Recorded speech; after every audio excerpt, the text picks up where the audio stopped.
बहुत समय पहले की बात है। किसी गांव में एक किसान रहता था। उस किसान की एक बहुत ही सुंदर बेटी थी। दुर्भाग्यवश गांव के जमींदार से उसने बहुत सारा धन उधार लिया था।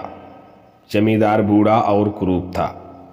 किसान की सुंदर बेटी को देखकर उसने सोचा, क्यों न कर्जे के बदले किसान के सामने उसकी बेटी से विवाह का प्रस्ताव रखा जाए। जमींदार किसान के पास गया और उसने कहा, तुम अपनी बेटी का विवाह मेरे साथ कर दो, बदले में मैं तुम्हारा सारा कर्जा माफ कर दूंगा। जमींदार की बात सुनकर किसान और किसान की बेटी के होश उड़ गए। तब जमींदार ने कहा, चलो गांव की पंचायत के पास चलते हैं और जो निर्णय वे लेंगे उसे हम दोनों को ही मानना होगा।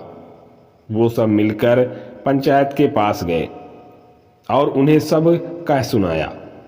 उनकी बात सुनकर पंचायत ने थोड़ा सोच विचार किया और कहा, ये मामला बड़ा उलझा हुआ है, अतः हम इसका फैसला किस्मत पर छोड़ते हैं। जमींदार सामने पड़े सफ़ेद और काले रोड़ों के ढेर से एक काला और सफ़ेद रोड़ा उठाकर थैले में रख देगा।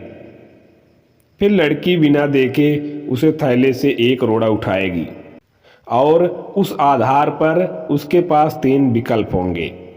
पहला, अगर वो काला रोड़ा उठाती है तो उसे जमींदार से शादी करनी पड़ेगी और उसके पिता का कर्ज माफ कर दिया जाएगा।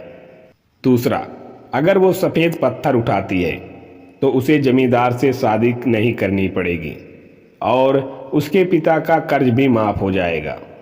तीसरा, अगर लड़की पत्थर उठाने से मना करती है तो उसके पिता को जेल भेज दिया जाएगा।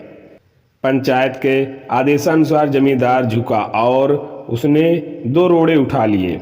जब वो रोड़ा उठा रहा था तब तेज आंखों वाली किसान की बेटी ने देखा कि उस जमींदार ने दोनों काले रोड़े ही उठाए हैं और उन्हें थैले में डाल दिया है। लड़की इस स्थिति से घबराए बिना सोचने लगी कि वो क्या कर सकती है। उसे 3 रास्ते नजर आए। पहला, वह रोड़ा उठाने से मना कर दे और अपने पिता को जेल जाने दे। दूसरा, सबको बता दे कि जमींदार दोनों काले पत्थर उठाकर सबको धोखा दे रहा है। तीसरा, वह चुप रहकर काला पत्थर उठा ले और अपने पिता को कर्ज से माफ करने के लिए जमींदार से शादी करके अपना जीवन बलिदान कर दे। उसे लगा कि दूसरा तरीका सही है, पर तभी उसे एक और भी अच्छा उपाय सूझा। उसने थैले में अपना हाथ डाला और एक रोड़ा अपने हाथ में ले लिया और बिना रोड़े की तरफ देखे उसके हाथ से फिसलने का नाटक किया। उसका रोड़ा अब हजारों रोड़ों के ढेर में गिर चुका था और उनमें ही कहीं खो गया था। लड़की ने कहा, हे भगवान, मैं कितनी भुलक्कड़ हूँ, लेकिन कोई बात नहीं।